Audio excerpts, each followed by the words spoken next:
This is K. Mojakar, lecturer in commerce. Before going to discuss this video, till now, who have not yet subscribe my channel, like, share and comment it. Okay, ముందుగా ఈరోజు టాపిక్లో మనము discuss చేసేది ఏమిటంటే ఈ వీడియోలో నోస్ట్రో accounts and వోస్ట్రో accounts. మీకు doubt రావచ్చు, నార్మల్గా మనము సేవింగ్స్ అకౌంట్ ఓపెన్ చేస్తాము, రికరింగ్ డిపాజిట్స్, కరెంట్ అకౌంట్స్ అనేది చూస్తుంటాము. ఏమిది నోస్ట్రో అకౌంట్స్, వోస్ట్రో అకౌంట్స్ అని. ఓకేనా, ఇక్కడ మనము ఈ ఇంటర్నేషనల్ ఫైనాన్షియల్ మేనేజ్మెంట్లో ఈ ఫారిన్ ఎక్స్చేంజ్లో మెయింటైన్ చేసేటప్పుడు ఈ ఎలాంటి అకౌంట్స్ అనేది మనము మెయింటైన్ చేయడం అనేది జరుగుతుంది. అదే నోస్ట్రో అకౌంట్ అండ్ వోస్ట్రో అకౌంట్ అనమాట. కంపల్సరీ క్వశ్చన్ ఇది. అట్లీస్ట్ సిఏ ఫైనల్ ఎగ్జామ్స్లో కూడా కంపల్సరీ షార్ట్ నోట్స్కి అడుగుతాడు, లేకపోతే కాంపిటేటివ్స్కి అడుగుతాడు. నోస్ట్రో అకౌంట్స్, వోస్ట్రో అకౌంట్స్కి సంబంధించింది కంపల్సరీ అండి. ఓకేనా, సో కంపల్సరీ ఈ వీడియో ఎండ్ వరకు వాచ్ చేయండి. ఇప్పుడు ఫర్ ఎగ్జాంపుల్, ఇప్పుడు ముందుగా ఈ టాపిక్ వెళ్ళే ముందు జస్ట్ మీకు ఒక ఎగ్జాంపుల్ అనేది ఎక్స్ప్లెయిన్ చేస్తాను. ఇప్పుడు జనరల్గా మన యొక్క బిజినెస్ ఏమి గ్లోబల్ లెవెల్లో ఉంది. గ్లోబల్ కాంపిటీషన్లో ఇప్పుడు ఎల్పిజి వచ్చిన తర్వాత బిజినెస్ ఏమి గ్లోబల్ లెవెల్లో ఎక్స్చేంజ్ జరుగుతుంది. ఇప్పుడు ఫర్ ఎగ్జాంపుల్ మనము ఎక్స్పోర్ట్స్ ఇంపోర్ట్ చేసుకుంటున్నాము. ఇప్పుడు ఫర్ ఎగ్జాంపుల్ మనము ఇంపోర్ట్ చేసుకుంటున్నాం అనుకోండి, సెవరల్ కంట్రీస్ నుంచి మనం ఇంపోర్ట్ చేసుకుంటున్నాము. మన యొక్క గుడ్స్ కూడా మనం ఏం చేస్తున్నాము, సెవరల్ గుడ్స్కి ఎక్స్పోర్ట్ అనేది చేస్తున్నాం. అవునా, దానికి after completion of the goods and services next term ఏమి ఆటోమేటిక్గా సెటిల్మెంట్. అవునా, నెక్స్ట్ టర్మ్ వేసి సెటిల్మెంట్ అంటే పేమెంట్ చెల్లించుకోవడం. ఇప్పుడు ఫర్ ఎగ్జాంపుల్ మనము ఇంపోర్ట్ చేసుకోంటే అమెరికా నుంచి మనం ఏం చేయాలి, యూఎస్ డాలర్స్తో చెల్లించాలి. జపానీస్ నుంచి చేస్తుంటే యెన్స్ పే చేస్తాము. మీకు ఆల్రెడీ కరెన్సీస్ కూడా చెప్పిండాను, స్విఫ్ట్ కోడ్స్ చెప్పిండాను. ఒక్కొక్క కంట్రీకి ఒక్కొక్క కరెన్సీ ఉంటుంది. ఇప్పుడు వాళ్ళ కంట్రీస్ నుంచి మనము ఇంపోర్ట్ చేసుకున్నట్టయితే మనము వాళ్ళ కంట్రీస్కి కరెన్సీ ఎక్స్చేంజ్ చేసి పే చేస్తాం. ఇక్కడ ఆ కరెన్సీస్ పే చేయాలంటే మనకి ఏ హెల్ప్ కావాలి, ఎవరి హెల్ప్ కావాలి. ఇప్పుడు ఫర్ ఎగ్జాంపుల్ మనం యూఎస్ డాలర్స్లో కన్వర్ట్ చేసి పే చేయాలంటే మనం ఎవరు హెల్ప్ చేసుకుంటాము, బ్యాంక్ యొక్క సహాయం అనేది కంపల్సరీ తీసుకోవడం అనేది జరుగుతుంది. ఆల్రెడీ మీకు చెప్పినాను ఇంటర్ బ్యాంక్ అని. ఇంటర్ బ్యాంక్ ఏం చేస్తుంది, కమ్యూనికేషన్ చేస్తుంది. ఎవరి మధ్య, మన యొక్క టూ బ్యాంక్స్ మధ్య. మన బ్యాంక్ ఒకటి ఉంది, వాళ్ళ బ్యాంక్ ఒకటి ఉంది అనుకోండి. ఇండియాకి ఒక బ్యాంక్ ఉంది, ఇది ఇండియన్ బ్యాంకు, ఇది యూఎస్ కంట్రీకి ఏదో ఒక హెచ్ఎస్బిసి బ్యాంక్ అనుకుందాం. ఇప్పుడు వీళ్ళ మధ్య ట్రాన్సాక్షన్ జరుగుతుంది. ఇప్పుడు ఏం చేస్తుంది, ఇప్పుడు నేను వీళ్ళని యూఎస్ నుంచి నేను ఇంపోర్ట్ చేసుకున్నాను కదా, ఇంపోర్ట్ చేసుకున్నట్టే నేను పేమెంట్ చేయాలంటే ఏం చేస్తుంది, కంపల్సరీ ఈ ఇండియన్ బ్యాంక్ ఏం చేస్తుంది, డాలర్స్లో కన్వర్ట్ చేసి పేమెంట్ చేయడం అనేది జరుగుతుంది. అదే యూఎస్ వాళ్ళు మన గూడ్స్ తీసుకున్నారు అనుకోండి, వాళ్ళు కూడా సెటిల్మెంట్ చేయాలంటే వాళ్ళు కూడా ఏం చేస్తారు, హెచ్ఎస్బిసి అకౌంట్ ద్వారా వాళ్ళు కూడా పేమెంట్ చేయడం అనేది జరుగుతుంది. అంటే ఇక్కడ ఏమి బ్యాంక్ అనేది ఏం చేస్తూ ఉంటుంది, ఇంటర్ బ్యాంక్ ట్రాన్సాక్షన్స్. ఆల్రెడీ మీకు ఇంటర్ బ్యాంక్ గురించి చెప్పినాను. ఇంటర్ బ్యాంక్ అంటే నథింగ్ బట్ ఒక బ్యాంక్స్ అంటే సెటిల్ చేయడానికి it is nothing but the working relationship between banks. ఏదైనా సెటిల్మెంట్ చేయడానికి, లోన్స్కి, డిపాజిట్స్కి ఏదైనా సరే మనము ఇంటర్ బ్యాంక్ అనేది చెప్పుకుంటున్నాం కదా. ఇప్పటి వరకు మీకు కొంత ఐడియా ఉంది ఇంటర్ బ్యాంక్ అంటే ఏమని మీకు చెప్పినాను. ఓకే, ఇక్కడ మొట్టమొదటిగా ఏం చేయాలంటే చెప్పుకుందాం. ఇప్పుడు ఫర్ ఎగ్జాంపుల్, ఇప్పుడు ప్రతి ఒక్క బ్యాంకు ఇప్పుడు ఇంపోర్ట్ చేసుకోవాలన్నా, ఎక్స్పోర్ట్ చేసుకోవాలన్నా, లేకపోతే కంపల్సరీ మనం ఏం చేయాలి, ప్రతి బ్యాంకు కొంతవరకు మెయింటైన్ చేయాలా లేదా, కొంతవరకు అన్ని టైప్స్ ఆఫ్ అకౌంట్స్ అనేది మెయింటైన్ చేయక తప్పదు. అది ఫస్ట్ పాయింట్. ఇప్పుడు ఫర్ ఎగ్జాంపుల్ నేను మన ఇండియన్ గురించే ఆలోచించుకుంటాం. ఇప్పుడు ఫర్ ఎగ్జాంపుల్ ఒక స్టేట్ బ్యాంక్ ఆఫ్ ఇండియా ఉంది. State bank of India bank ఇప్పుడు ఒక సప్లయర్ ఉన్నాడు, లేకపోతే ఒక క్లయింట్ ఉన్నాడు. ఓకేనా, ఎస్బీఐకి ఒక క్లయింట్ అంటే కస్టమర్స్ అనుకుందాం. ఒక కస్టమర్ ఏం చేసినాడంటే, ఒక గ్లోబల్ కస్టమర్ ఏం చేసినాడంటే యూఎస్ నుంచి గూడ్స్ అనేది ఇంపోర్ట్ చేసుకున్నాడు. ఇప్పుడు ఆటోమేటిక్గా వీడు యూఎస్ డాలర్స్లో పేమెంట్ చేయాలి. అప్పుడు వీడు ఏం చేశాడు, ఇండియన్ రూపీస్ పే చేయలేడు కదా. అప్పుడు ఏం చేశాడు, కంపల్సరీ అప్పుడు ఎవరు సహాయం చేసుకుంటానన్నాను, ఎస్బీఐ యొక్క సహాయం తీసుకుంటాడు అనుకున్నాం. ఇప్పుడు ఎస్బీఐ ఏం చేస్తుంది, కంపల్సరీ ఈ క్లయింట్ దగ్గర కొంత ఛార్జెస్ అనేది కలెక్ట్ చేసుకుంటుంది, ఫస్ట్ పాయింట్. సెకండ్ పాయింట్ ఏమిటంటే ఈ ఎస్బీఐ ఏం చేస్తుందంటే ఇండియన్ రూపీస్ నుంచి ఏం చేసుకుంటుందంటే యూఎస్ డాలర్స్లో కన్వర్ట్ చేసుకుంటుంది. ఎందుకంటే యునైటెడ్ స్టేట్స్కి గూడ్స్ తీసుకున్నందుకు సెటిల్మెంట్ చేయాలి కదా, అందుకని ఇండియన్ రూపీస్ నుంచి యూఎస్లో కన్వర్ట్ చేసి అక్కడ వాళ్ళ అకౌంట్కి అంటే అక్కడ ఉండే పార్టీకి డిపాజిట్ చేయడం అనేది జరుగుతుంది. అర్థమవుతుంది. అక్కడ అంటే ఇక్కడ మెయిన్ ఉద్దేశం ఏమి, ఇండియన్ ప్రతి బ్యాంకు, ఇప్పుడు ప్రపంచంలో ఎన్ని బ్యాంక్స్ ఉన్నాయో వాళ్ళ కంట్రీ బ్యాంక్స్, ఇప్పుడు మన దాంట్లో ఏముంది, Indian banks, state bank, main banks ఉన్నాయి, లార్జ్ బ్యాంక్స్. అంటే కోఆపరేటివ్ బ్యాంక్స్ అంతా ఇన్వాల్వ్ కాదు, ఎందుకంటే ఇవంతా చిన్న బ్యాంక్స్, రూరల్ బ్యాంక్స్, ఈ కోఆపరేటివ్ బ్యాంక్స్కి సంబంధం ఉండదు. అంటే ఇక్కడ ఇంటర్నేషనల్ ఫైనాన్షియల్ అకౌంట్స్ ఇలాంటిది నోస్ట్రో అకౌంట్స్, ఓస్ట్రో అకౌంట్స్ ఎవరు మెయింటైన్ చేస్తూ ఉంటారంటే major commercial banks, state bank of India కానీ, హెచ్డిఎఫ్సి కానీ, ఐసిఐసిఐ కానీ, ఇది మేజర్ కమర్షియల్ బ్యాంక్స్ మెయింటైన్ చేస్తుంటాయి ఇలాంటి అకౌంట్స్. కోఆపరేటివ్ బ్యాంక్స్, రూరల్ బ్యాంక్స్కి ఇలాంటి ఇంటర్నేషనల్ అకౌంట్స్కి లింక్ ఉండదు. కాకపోతే మనము ఈ లోరో అకౌంట్లో అనేది రూరల్ బ్యాంక్స్కి ఎందుకు ఫారిన్ కరెన్సీ అకౌంట్స్ కూడా ఉంటుంది, అది నెక్స్ట్ పార్ట్లో మనము డిస్కస్ చేస్తాం. ఇప్పుడు ఈ వీడియోలో కేవలం నోస్ట్రో అకౌంట్, ఓస్ట్రో అకౌంట్ మాత్రమే డిస్కస్ చేస్తాం. ఇప్పుడు వీడు ఎస్బీఐ ఏం చేసింది, యూఎస్ డాలర్స్కి పే చేసింది. అంటే నేనేమంటానంటే ఇప్పుడు ఫర్ ఎగ్జాంపుల్ మన ఇండియాలో సెవరల్ కమర్షియల్ బ్యాంక్స్ ఉంది, ఐసిఐసిఐ కానీ, హెచ్డిఎఫ్సి కానీ, ఇలా ప్రతిదీ ఇప్పుడు మనము గ్లోబల్ లెవెల్లో అందరికీ ఎక్స్పోర్ట్ చేస్తున్నామంటే కంపల్సరీ మనం వాళ్ళందరికీ పేమెంట్ చేయాలి. ఇప్పుడు నేను యూఎస్కి, ఇప్పుడు ఫర్ ఎగ్జాంపుల్ యూఎస్ నుంచి నేను ఇంపోర్ట్ చేసుకున్నాను, జపానీస్ నుంచి ఇంపోర్ట్ చేసుకున్నాను, అన్ని కంట్రీస్ నుంచి, బ్రిటన్ నుంచి ఇంపోర్ట్ చేసుకున్నాను, చైనీస్ నుంచి సమ్ మెడిసినల్ ప్రోడక్ట్స్ ఇంపోర్ట్ చేసుకున్నాను. ఇప్పుడు నేను వాళ్ళకందరికీ నేను పేమెంట్ చేయాలంటే తప్పకుండా వాళ్ళ కరెన్సీ మార్చి పేమెంట్ చేయాలి. అంటే ఇక్కడ మన యొక్క ఎస్బీఐ, ఇప్పుడు ఫర్ ఎగ్జాంపుల్ నేను ఎస్బీఐ యొక్క కస్టమర్ అనుకోండి, నేను క్లయింట్, వీడికి డిఫరెంట్ క్లయింట్స్ ఉంటారు, సెవరల్ కస్టమర్స్, వీళ్ళందరూ ఇండియన్ పర్సన్సే. ఈ క్లయింట్స్ అందరూ ఇండియన్ పర్సన్స్, ఈ బ్యాంక్ కూడా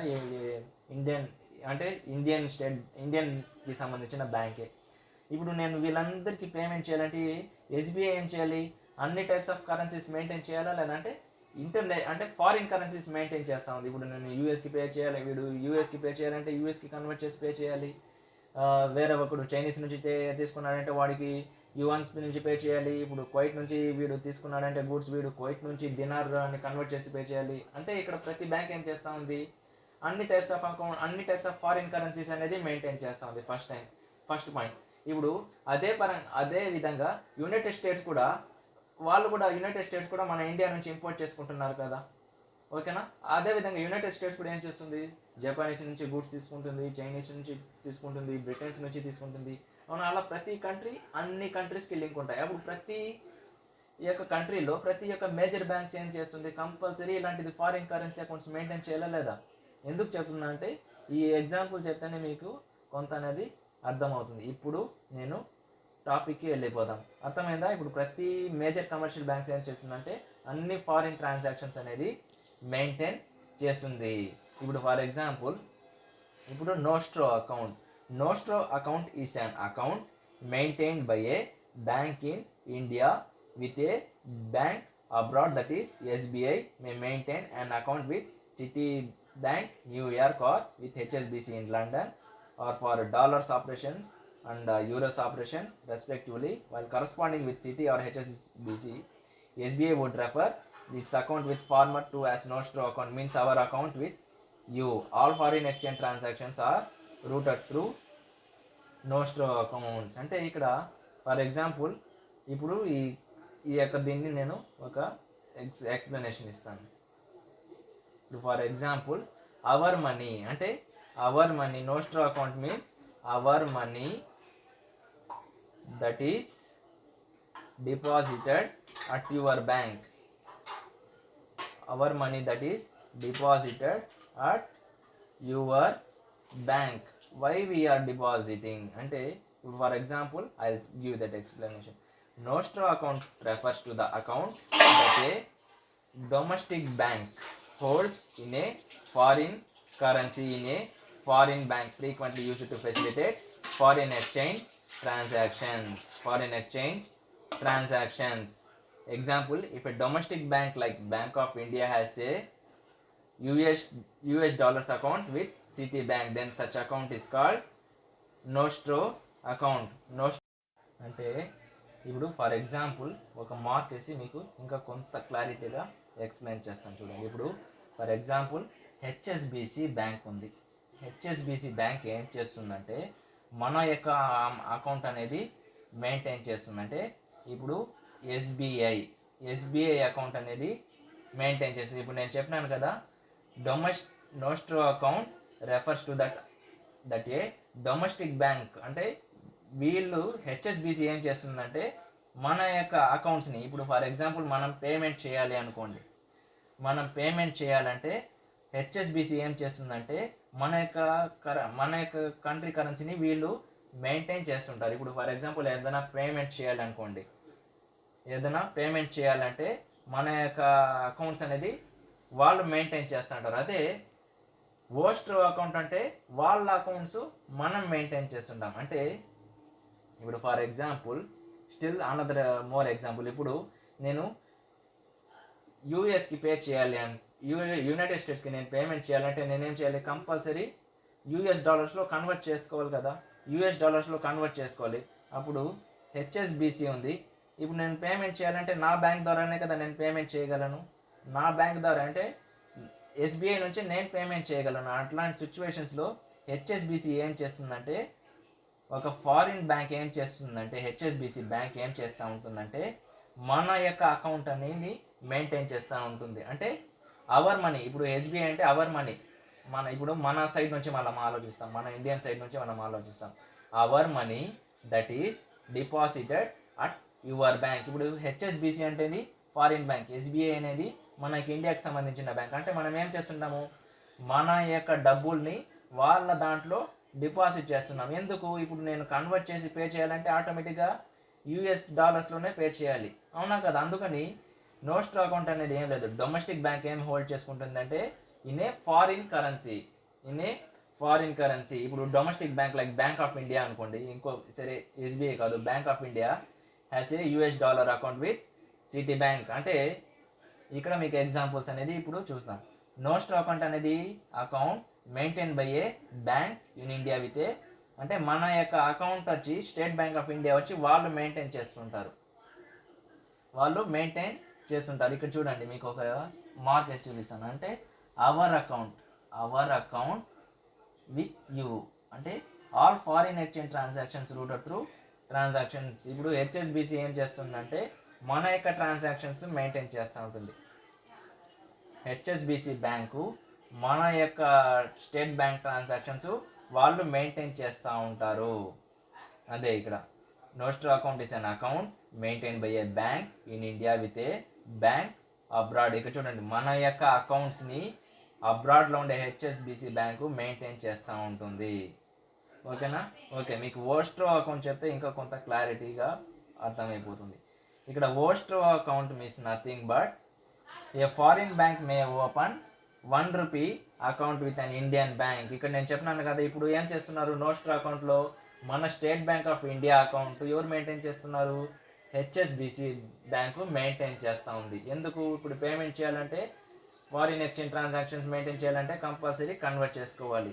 ఇక్కడ foreign bank may open and ₹1 account అంటే ఇప్పుడు వాళ్ళు ఏం చేస్తారంటే, ఇప్పుడు ఫారిన్ వాళ్ళు ఏం చేసుకున్నారు, ఇప్పుడు ఫారిన్ వాళ్ళు మన దగ్గర నుంచి ఇంపోర్ట్ చేసుకున్నారు, మన ఇండియన్ నుంచి కొన్ని టైప్స్ ఆఫ్ ప్రోడక్ట్స్ అనేది ఇంపోర్ట్ చేసుకున్నారు. ఎవరు ఇంపోర్ట్ చేసుకున్నారు, యునైటెడ్ స్టేట్స్ వాళ్ళు. ఇప్పుడు యునైటెడ్ స్టేట్స్ వాళ్ళు ఏం చేయాలి, మన ఇండియన్ రూపీస్కి కంపల్సరీ ఏం చేయాలి, పేమెంట్ చేయాలి. మన ఇండియన్ రూపీస్కి ఏం చేయాలి, కంపల్సరీ అనేది పేమెంట్ చేయాలి. అలాంటి సిచ్యువేషన్లో వాళ్ళు కూడా ఏం చేయాలి, కంపల్సరీ యునైటెడ్ స్టేట్స్ నుంచి ఇండియన్ రూపీస్కి కన్వర్ట్ చేసిదా వాళ్ళు కూడా పేమెంట్ చేయాలి. వాళ్ళు డైరెక్ట్గా యూఎస్ డాలర్స్లో పేమెంట్ చేస్తారా, పేమెంట్ చేయడానికి అవకాశం లేదు. ఇప్పుడు వీళ్ళు యునైటెడ్ స్టేట్స్ వాళ్ళు వేరే వాళ్ళకి దగ్గర నుంచి గూడ్స్ తీసుకున్న వాళ్ళు కూడా ఏ విధంగా పేమెంట్ చేయాలి, కరెన్సీస్లో. అప్పుడు కంపల్సరీ ఎవరు బ్యాంక్ సహాయం తీసుకుంటారు, అక్కడ ఒక ఇంటర్ బ్యాంక్ సహాయం అనేది తీసుకుంటారు. అంటే ఇక్కడ ఏమిటంటే, ఇప్పుడు ఫారిన్ వాళ్ళు మనకి పేమెంట్ చేయాలంటే అప్పుడు వాళ్ళు కంపల్సరీ ఏం చేయాలి, ఒక ₹1 అకౌంట్ అనేది మెయింటైన్ చేయాలి. అంటే యువర్ మనీ, ఇప్పుడు వాళ్ళ డబ్బులు ఎవరి దగ్గర ఉంది, వాళ్ళ డబ్బులు మన బ్యాంకులో ఉంది, వాళ్ళ డబ్బులు మన బ్యాంక్లో ఉంది. Your money that is deposited at our bank. Vostro account అంటే refers to an account that a foreign bank holds in Indian rupees in a bank that is based in India. అదే నోస్ట్రో అకౌంట్లో మన యొక్క account transactions ఎవరు maintain చేస్తున్నారు, HSBC maintain చేస్తున్నారు. మన యొక్క అకౌంట్ ట్రాన్సాక్షన్స్ హెచ్ఎస్బిసి మెయింటైన్ చేస్తున్నారు. ఇక్కడ ఓస్ట్రో అకౌంట్స్కి వచ్చేసరికి వాళ్ళ అకౌంట్స్ ఎవరు మెయింటైన్ చేస్తున్నారు, మనం మెయింటైన్ చేస్తున్నాం. వాళ్ళ అకౌంట్స్ మనం మెయింటైన్ చేస్తున్నాము. ఇఫ్ ఏ ఫర్ ఎగ్జాంపుల్ చెప్పుకోవాలంటే, if a foreign bank like HSBC bank has a Indian rupee account with bank of Baroda. ఇప్పుడు ఇక్కడ చూద్దాం. A foreign bank may open ₹1 account with an Indian bank while corresponding with a foreign bank maintaining an account with it. The Indian bank would refer to the account as vostro account. అంటే your account, ఇక్కడ చూడండి నేను mark చేస్తాను. Your account అంటే your account with as అంటే ఇప్పుడు ఫారిన్లో ఒక HSBC ఉంది. ఇప్పుడు మన పాయింట్ ఆఫ్ వ్యూలో ఏమి, వాళ్ళ అకౌంట్ ఎవరి దగ్గర ఉంది, హెచ్ఎస్బిసి అకౌంట్ ఎవరి దగ్గర ఉంది, మనతో ఉంది, with us. Bank of Bahrain and Kuwait may open and account. ఇక్కడ చూడండి మీకు అర్థమవుతుంది. Bank of Bahrain and Kuwait ఎవరితో అకౌంట్ ఓపెన్ చేసుకుంటారు, బ్యాంక్ ఆఫ్ బెహరీన్ కానీ కువైట్ కానీ ఎవరితో అకౌంట్ ఓపెన్ చేసుకుంటారు, స్టేట్ బ్యాంక్ ఆఫ్ ఇండియాతో మెయింటైన్ చేసుకుంటున్నారు. And drafts on the account. Our presentation of draft the Indian bank would pay the debit of foreign banks account with it for exchange control purpose such as known as non-resident bank. అంటే non resident banks అంటే ఏమి, foreign banks అంటే foreign. ఇప్పుడు ఫైనల్గా conclusion ఇస్తాను. ఇక్కడ చూడండి, నోస్ట్రో account అంటే సింపుల్గా ఏం లేదు. హెచ్ఎస్బిసి ఏం చేస్తూ ఉంటుందంటే మన యొక్క ఇండియన్ అకౌంట్స్ని మెయింటైన్ చేస్తూ ఉంటుంది. హెచ్ఎస్బిసి ఇప్పుడు హెచ్ఎస్బిసి ఉంది, ఇలా సెవరల్ ఇండియన్ బ్యాంక్స్ ఉంది, ఎస్బీఐ కానీ. హెచ్ఎస్బిసి ఏం చేస్తూ ఉంటుందంటే మన అకౌంట్స్ అంటే అనేది మెయింటైన్ చేస్తూ ఉంటుంది. అంటే ఒక్క మాటలు చెప్పాలంటే అవర్ అకౌంట్ విత్ మన యొక్క అకౌంట్ వాళ్ళ బ్యాంక్లో ఉంటుంది. ఓస్ట్రో అకౌంట్ అంటే వాళ్ళ అకౌంట్స్ మనతో ఉంటుంది. జస్ట్ మీరు సింపుల్గా నేను డీటెయిల్గా ఎక్స్ప్లెయిన్ చేస్తున్నాను. Means hour account with you అంటే మన ఇండియన్ అకౌంట్ ఎవరితో ఉంది, హెచ్ఎస్బిసితో ఉంది. ఇక్కడ ఓస్ట్రో అకౌంట్లో వాళ్ళ అకౌంట్స్ ఎవరితో ఉంది, మనతో ఉంది. అర్థమైందా ఇప్పుడు మీకు నోస్ట్రో అకౌంట్ అంటే, ఓస్ట్రో అకౌంట్ అంటే? ఇంకా నెక్స్ట్ లోరో అకౌంట్స్ ఉంది. ఇది నెక్స్ట్ పార్ట్లో నేను డిస్కస్ చేస్తాను. ఓకేనా? This is the part of the conclusion. Thanks for watching.